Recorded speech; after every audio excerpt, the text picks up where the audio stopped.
Hello, my dear students. So, let's start with our next topic, which is a exercise numerical number 12. A rocket is fired from the earth towards the sun.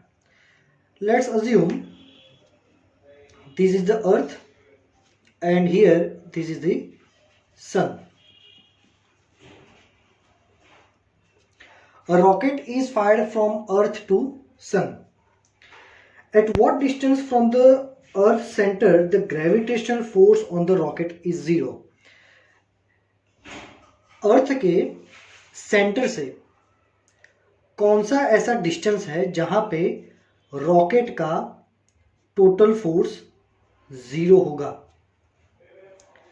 Suppose कि वो distance है x. ठीक है, अर्थ के centre से वो distance कितना है? Let's assume this distance is x. चलो, mass of the sun, the data is given. Mass of sun, which is a 2 into 10 raised to 30 kilogram. Mass of the earth, which is given by 6 into 10 raised to 24 kilogram. Neglect the effect of other planets. Orbital radius is 1.5 into 10 raised to 11. Orbital radius means earth जो है वो सन के around जो गोल गोल घूमता है वो circular path का radius, मतलब ये पूरा डिस्टेंस तुम्हें दिया हुआ है.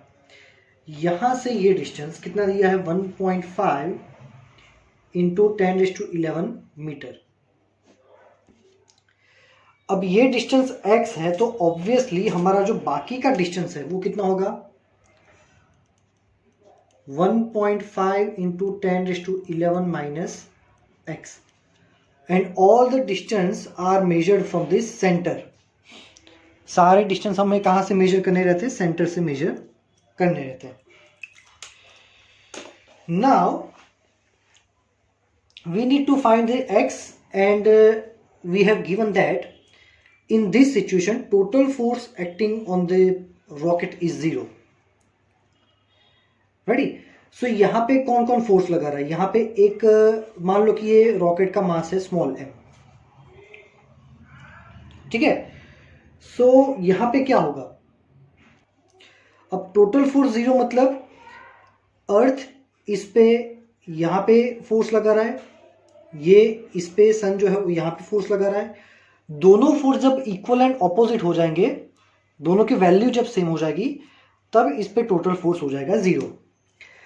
अब ये जो रॉकेट है इस पे ये फोर्स लगा रहा है कितना? F is equal to G MEM by X square. Force acting between earth and rocket. The same given force acting between sun and rocket, G MSM by 1.5 into 10 raise to 11 minus X whole square. ठीक है, so obviously G cancel, M cancel, M cancel. क्या बचा? M E by X whole square is equal to M S by 1.5 into 10 raise to 11 minus X whole square. अब इसको ले जाओ ऊपर तो 1.5 into 10 raise to 11 minus X whole square by X square is equal to M S by M ई.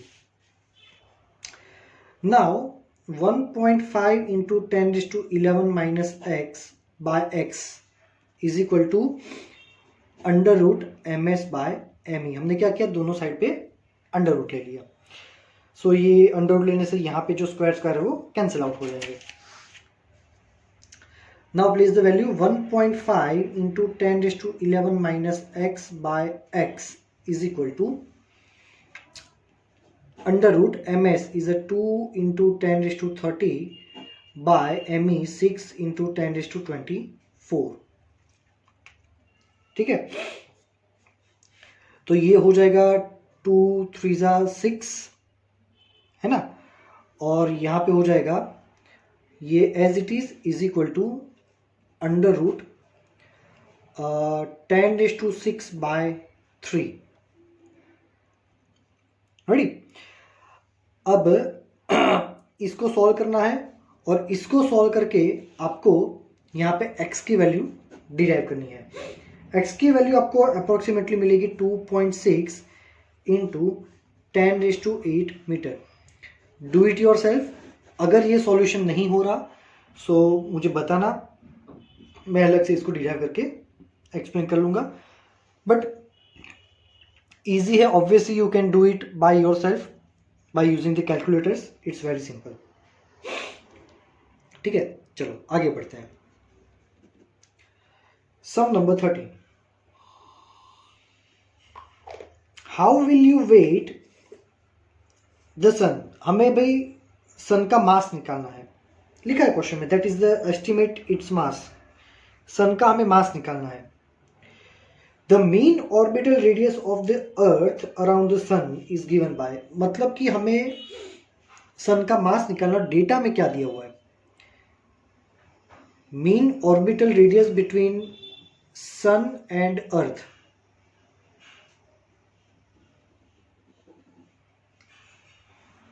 अर्थ जो sun के around घूमता है तो इसका जो रेडियस होता है, this distance is given bye 1.5 into 10⁸ kilometre, है ना। तो अगर ये डिस्टेंस को हम r बोल दें तो r की वैल्यू है 1.5 इंटू 10⁸ किलोमीटर। इसको मीटर में कन्वर्ट करना पड़ेगा, सो 1.5 इंटू 10⁻11 मीटर। ठीक है, और हमें निकालना है सन का मास। मास ऑफ सन हमें फाइंड करना है। ये अर्थ है तो अर्थ का मास हो जाएगा me। ठीक है, चलो सो तो यहां पे हमारा one and only the famous condition कि mv² by r is equal to g ms me by r²। ठीक है, ये कंडीशन हम आगे भी बहुत बार यूज कर चुके हैं। me get cancels, r get cancels. So यहां पे क्या बचा भाई? v² is equal to g ms by r। अब यहां पे हम पुट करेंगे कि भाई v is equal to 2πr by t रख सकते हैं। v की वैल्यू यहां पे डाल दो, 4π² r² by t² is equal to g ms by r। So यहां पे व्हाट कैन वी से?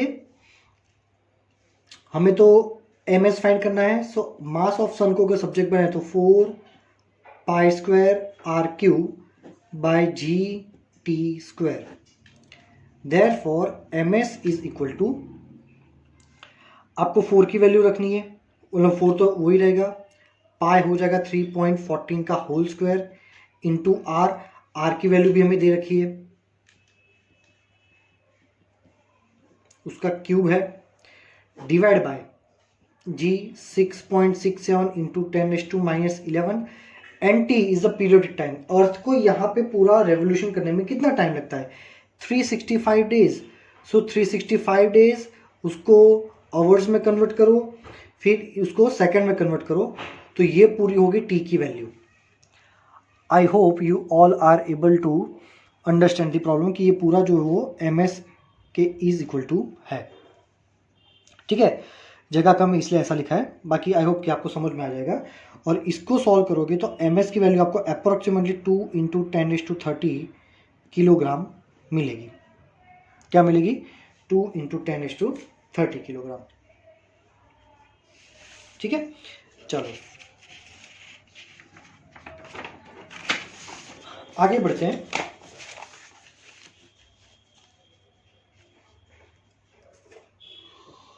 A Saturn year is 29.5 times the Earth year। मतलब सैटर्न का जो टाइम है,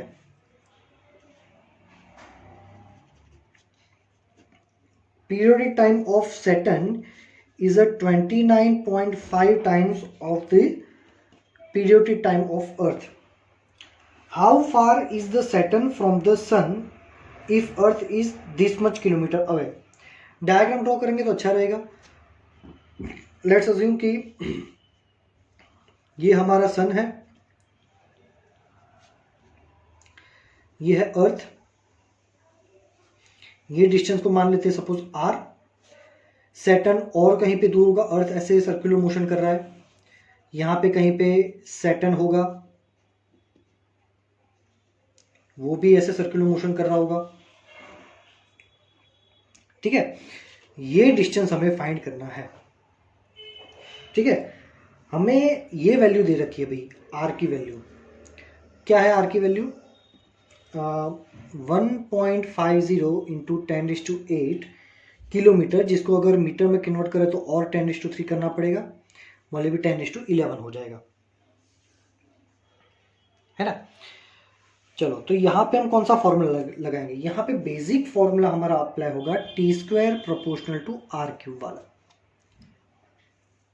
third law of motion, Kepler's planetary law of motion. So यहाँ पे पहले ये कंडीशन लिखते हैं हम अर्थ के लिए। सो अर्थ के पीरियोडिक टाइम का square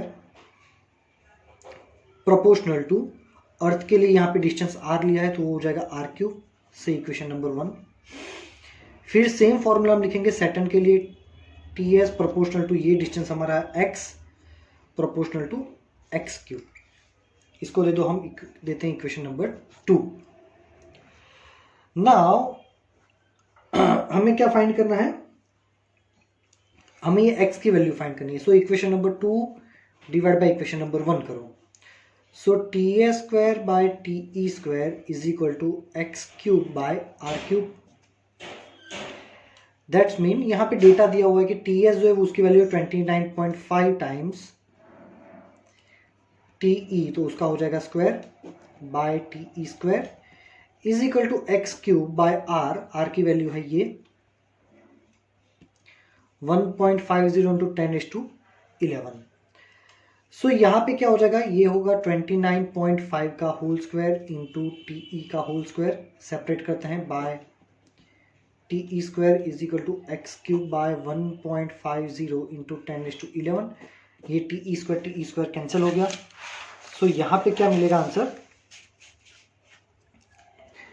x³ is equal to 29.5 का होल स्क्वायर इंटू 1.50 इंटू 10⁻11। ठीक है, तो ये सॉल्व करने के बाद इसका क्यूब रूट करोगे तो क्यूब रूट में आपको x की वैल्यू मिल जाएगी 1.4 इंटू 10⁻9 किलोमीटर। क्यूब रूट कैसे फाइंड करना है ये मैं आपको यूट्यूब की एक लिंक भेज दूंगा।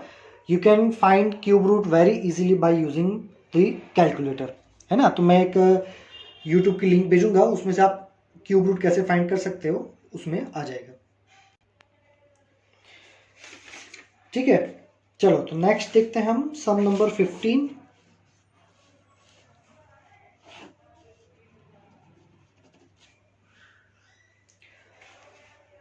A body weighs 63 Newton on the surface of the earth। ठीक है, तो यहां पे एक ऑब्जेक्ट है, ये अर्थ है और अर्थ की सरफेस पे एक ऑब्जेक्ट रखा है। मान लो ऑब्जेक्ट का मास है m और यहां पे उसकी सरफेस पे ग्रेविटी है जी ई जितनी, मतलब उसका weight W is equal to mge कितना दिया हुआ है? 63 न्यूटन राइट नाउ। ठीक है, according to question a body weight 63 newton on the surface of the earth, earth surface पे उसका इतना वेट है। What is the gravitational force on it due to the earth at height equal to half of the radius. अगर ये surface से ये object की height हम ले ले h is equal to R E by 2, अगर यहां पे ले ले तो यहां पे उसका वेट w डैश कितना होगा? क्या फाइंड करना है? यहां पे उसका वेट w डैश हमें फाइंड करना है। देखो, ऑब्जेक्ट को ऊपर ले जाओगे तो मास में तो कोई फर्क नहीं पड़ेगा, डब्ल्यू डैश का फॉर्मूला क्या हो जाएगा, एम जी डैश। यहां पे ग्रेविटी चेंज हो जाएगी, ठीक है। तो कुछ भी करके अगर यहाँ पे ग्रेविटी तुम फाइंड कर सकते हो तो आप वो ग्रेविटी की वैल्यू यहाँ पे रख के आप इजीली फाइंड कर सकते हो। ये हमें फाइंड करना है, ठीक है। सो इसके लिए हम कौन सा फॉर्मूला यूज करेंगे, तो देखो थियरी पोर्शन का वीडियो अगर याद नहीं हो तो एक बार अच्छे से देख लेना। उसमें हमने एक फॉर्मूला देखा था, G of H, gravity at the particular height, और वो फॉर्मूला था G of H is equal to G of E by 1 plus H by R E whole square, ठीक है। ये फॉर्मूला हमने देखा था। अब ये फॉर्मूला का यूज अगर यहां पे करें तो G of H is equal to G of E by 1 plus H, H की जगह क्या हो जाएगा, आर ई बाय 2, है ना। ये h की जगह क्या रख दिया हमने, आर ई बाई 2 जो कि डेटा में दिया हुआ है, और ये आर ई हमारा एज इट इज यहां पे स्क्वायर, तो आर ई कैंसिल हो जाएगा। So G of h is equal to G of E 1 plus 1 by 2 whole square. So ये हो जाएगा G of h is equal to G of E 2 on the 2 plus 1 3 by 2 whole square, मतलब g of h is equal to g of e by 9 by 4, ready. So ये हमें gravity की value मिल गई। ये gravity की value हम डालेंगे यहां पे, ठीक है। चलो ये इक्वेशन को मैं यहां पे लिखता हूं कि भाई W dash is equal to M, और ये जो हमें नई ग्रेविटी की वैल्यू मिल गई वो ग्रेविटी की वैल्यू यहां पे डाल दे तो 4 GE बाय 9, ठीक है। क्या हो गया, 4 GE बाय 9। तो ये हो गया हमारा इक्वेशन नंबर 1, ये हो गया हमारा equation number 2। Equation 1 divide by equation number 2 करो, है ना। तो क्या होगा, चलो नए पेज में करते हैं।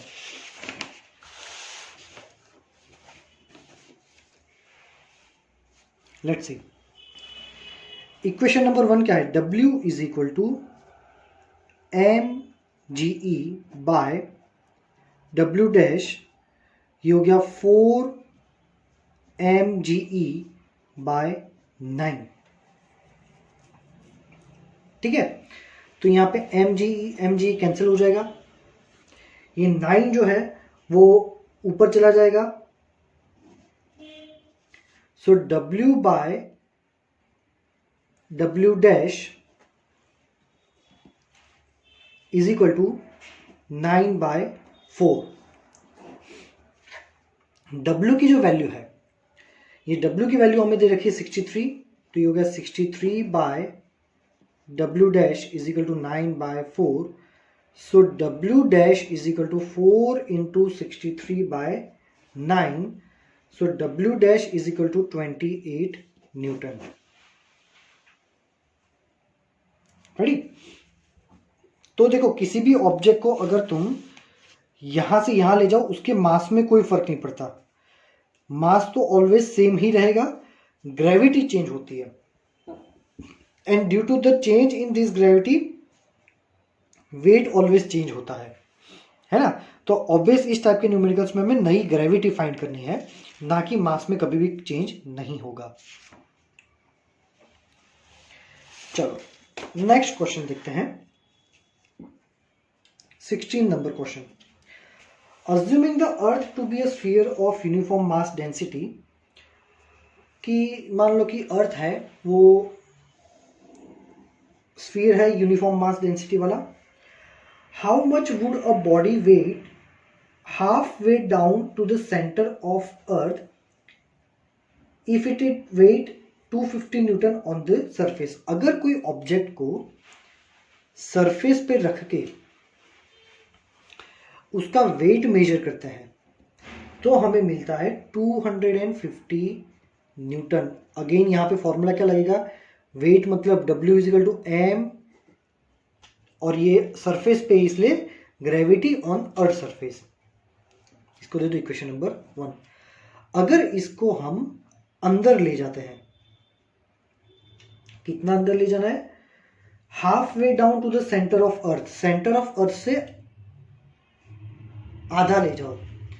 मतलब ये यहाँ पे ये जो डिस्टेंस दिया है d, वो दिया है रेडियस ऑफ अर्थ का आधा। Here d is given bye re/2। चलो तो क्या होगा? तो ऑब्जेक्ट जब यहां पे पहुंच जाएगा तो ऑब्वियसली उसका मास तो वही रहेगा, ग्रेविटी चेंज हो जाएगी। सो नया वेट जो है वो हो जाएगा सपोज mg'। ठीक है, ये ग्रेविटी फाइंड करते हैं। So gravity on the depth, theory portion देखना, उसमें हमने फॉर्मूला सिखाया था कि डेप्थ पे ग्रेविटी की फॉर्मूला क्या होती है, GE इंटू 1 - d/re। ठीक है, ये फॉर्मूला हमने सिखाया था। अब d की वैल्यू में दे रखी है re/2। So g' is equal to GE 1/d की जगह डाल दो re/2, और ये हमारा re as it is, re cancel. So g' is equal to GE 1 - 1/2। इसको सॉल्व करोगे 1 - 1/2, सो इट विल बी 1/2। सो नई ग्रेविटी हमें मिल गई। ये नई ग्रेविटी की वैल्यू डालेंगे हम यहां पे। सो g' होगा हमारा GE/2। इसको दे दो इक्वेशन नंबर 2। ये नया वेट है W'।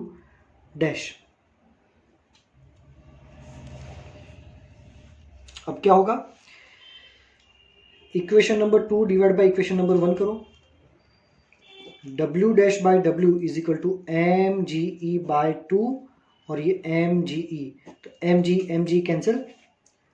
So W'/W is equal to 1/2, ये W ऊपर ले जाओ। So W' is equal to W/2, that's why W' is equal to W की वैल्यू हमें दे रखी 250। So 250/2, so W' is equal to 125 newton. कितना हो जाएगा?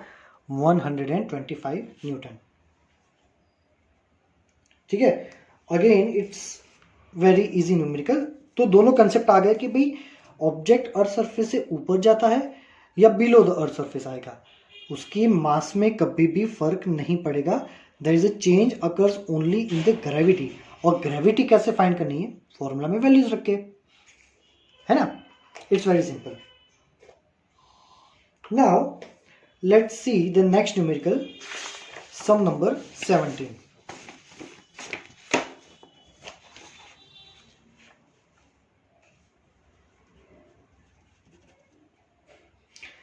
A rocket is fired vertically with a speed of 5 km per second from the Earth's surface. Okay. This is the Earth. And rocket is fired from the surface with an initial speed of 5 km per second. How far from the Earth does the rocket go before returning to Earth? मतलब वापिस आएगा, ऊपर जाते जाते उसकी speed decrease, एक time पे उसकी स्पीड डिक्रीज हो जाएगी, 0 हो जाएगी, वहां से वो वापिस नीचे आएगा। हमें ये फाइंड करना है कि ये हाइट कितनी होगी। ठीक है, यहां पे हम चैप्टर नंबर 3 का यूज भी कर सकते हैं कि भाई फाइनली उसकी वेलोसिटी हो जाएगी 0, है ना? v² minus v0² is equal to 2ad formula से भी ये सॉल्व कर सकते हैं। बट उसमें जो हाइट है वो आपको अप्रोक्सीमेट वैल्यू मिलेगी। यहां पे जो है वो एग्जैक्ट वैल्यू आपको फाइंड करनी है। सो एग्जैक्ट वैल्यू के लिए हम क्या करेंगे? मान लो कि जब रॉकेट यहां पे था तब उसकी टोटल एनर्जी थी E0, जब रॉकेट यहां पे था। वही रॉकेट जब फाइनल वेलोसिटी उसकी 0 हो जाती है, क्योंकि उसके बाद रॉकेट नीचे आ जाना स्टार्ट होगा, वहां पे उसकी टोटल एनर्जी है सपोज E। हम E0 फाइंड करेंगे, E फाइंड करेंगे और फॉर्मूला लगाएंगे E0 is equal to E and the numerical is solved. चलो, so total energy of rocket when it is on the earth surface.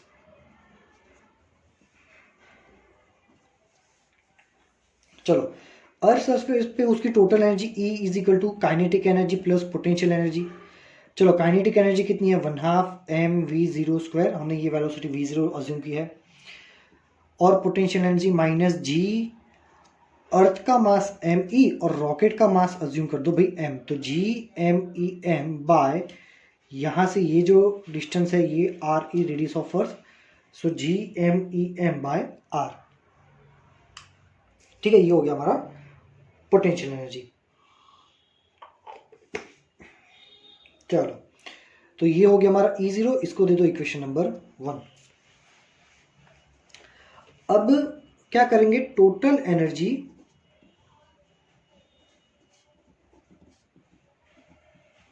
Of rocket when it is from some height, when it is at some height। ठीक है, चलो, तो अब ये rocket का distance कितना होगा, तो हम सेंटर से ये डिस्टेंस अगर मेजर करें तो ये डिस्टेंस हमारा हो जाएगा सपोज स्मॉल r, और ये स्मॉल r की वैल्यू क्या हो जाएगी, are E plus H, obviously ये आर ई और बाकी का ये एच, सो ये हमारी वैल्यू हो जाएगी small r is equal to R E plus H. चलो, तो वहां पे हमारा E, अब यहां पे उसकी वेलोसिटी 0 है तो ऑब्वियसली काइनेटिक एनर्जी 0 हो जाएगी, और पोटेंशियल एनर्जी क्या होगी, minus G M E M by R, क्योंकि ये डिस्टेंस r है, r की वैल्यू डाल देते हैं, E is equal to minus G M E M by R E plus H, है ना, क्योंकि हमें फाइंड क्या करना है, how far from the earth does the rocket go. Okay, हमें अर्थ सरफेस से हाइट ये एच फाइंड करना है, इसको दे दो equation number 2। Now according to rule कि भाई नीचे ही लिखते हैं कि E0 is equal to E। चलो, तो क्या होगा, 1/2 mv0 square minus G M E M by R E is equal to minus G M E M by R E plus H. तो पहले तो यहाँ से एम कट हो जाएगा, बचा क्या, v0 square by 2 minus G M E by R E is equal to minus G M E by R E plus H. ये जो है उसको लेफ्ट में ले जाओ, सो हमें इवेंचुअली क्या फाइंड करना है, h। So do one thing, अब इसको यहाँ पे ले जाओ, इजी रहेगा, v0 square by 2 is equal to minus G M E by R E plus H plus G M E by R E. So v0 square by 2 is equal to G M E common निकाल दो, minus 1 upon R E plus H plus 1 by R E. ठीक है, so v0 square by 2 G M ई नीचे ले लो, is equal to क्या बचा, अब ये आर ई को यहां ले लो तो माइनस आर ई, एलसीएम ये ऊपर ले लो, R E plus H by R E into R E plus H, है ना, क्रॉस मल्टीप्लीकेशन, ये यहाँ दोनों का मल्टीप्लीकेशन, ये R E cancel. So v0 square by 2 G M E is equal to h upon R E square plus H R E. ठीक है, अब ये यहां पे क्रॉस मल्टीप्लाई करो, v0 square R E square plus v0 square H R E is equal to 2 G M E H. ये term यहां multiply किया, ये टर्म यहां मल्टीप्लाई किया। ठीक है, चलो, अब ये टर्म को ले जाते हैं लेफ्ट में, v0 square R E square is equal to 2 G M E H minus v0 square H R E. अब इन दोनों में से ये h को कॉमन निकाल दो, सो क्या हो जाएगा, v0 square R E is equal to h common निकाल देंगे 2GME minus V0 square RE। ठीक है, अब h को सब्जेक्ट बनाओ तो V0 square RE square by 2GME minus V0 square RE, है ना। आपके पास सारी वैल्यू गिवन है। आपको V0 दिया हुआ है, इनिशियल वेलोसिटी। इनिशियल वेलोसिटी आपकी थी 5 किलोमीटर पर सेकेंड, जिसे आपको कन्वर्ट करना है मीटर पर सेकेंड में, तो 5 इंटू 10⁻³ मीटर पर सेकेंड ले लेना। तो V0 की वैल्यू मिल गई। रेडियस ऑफ अर्थ आपको क्वेश्चन में दिया हुआ है, mean radius of earth 6.4 into 10⁻⁶, वो यहाँ पे डालना है। ग्रेविटेशनल कांस्टेंट की वैल्यू, मास ऑफ अर्थ तुमको दिया हुआ है, अगेन वेलोसिटी दे रखी है, RE दे रखा है, आपको सारी वैल्यूज दे रखी है। बस आपको वैल्यूज डाल के कैलकुलेट करना है। आपका फाइनल आंसर आपको मिलेगा अप्रोक्सीमेटली 8 इंटू 10⁶ मीटर। ये होगा आपका आंसर, है ना। ये थोड़ा कंजेस्टेड है but I am sure it is readable, है ना। तो इसको सॉल्व करो and if you are having any doubt you can ask me in the message section. Thank you very much my dear students. एक और बात, अब ये वीडियो के बाद आपको चैप्टर 2 फिर से पढ़ना है। पार्ट 1 का हमारा पहला वो जो यूनिट्स एंड मेजरमेंट वाला है। If you want to study that chapter तो आप मुझे ये वीडियो के बाद मैसेज कर सकते हैं, है ना। तो कल से मैं चैप्टर 2 स्टार्ट करूँगा। अगर आप वीडियो नहीं देखते हैं तो ऐसा होगा तो मैं डायरेक्टली सीधा पार्ट 2 स्टार्ट कर लूँगा। अगर चैप्टर 2 की रिक्वायरमेंट हो तो आप बाद में मुझे बता सकते हो। Thank you very much my dear students.